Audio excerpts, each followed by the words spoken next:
A rare admission of wrongdoing by the Israeli military. Commanders say an airstrike on a convoy carrying humanitarian workers was a serious mistake and violation of operating procedures.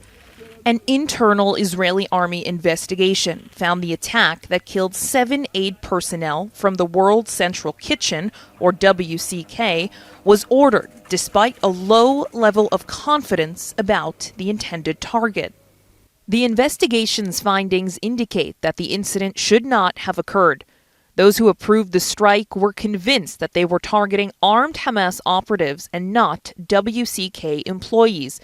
The strike on the aid vehicles is a grave mistake stemming from a serious failure due to a mistaken identification, errors in decision-making, and an attack contrary to the standard operating procedures.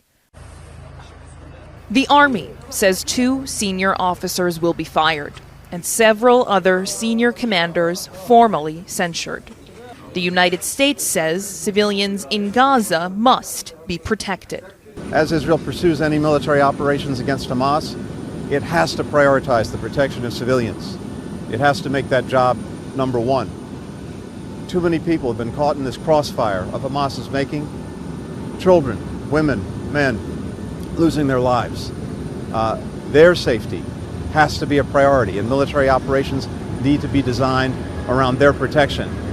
But World Central Kitchen says the Israeli army cannot credibly investigate its own failures, and it deployed deadly force without regard to its own protocol, chain of command, and rules of engagement.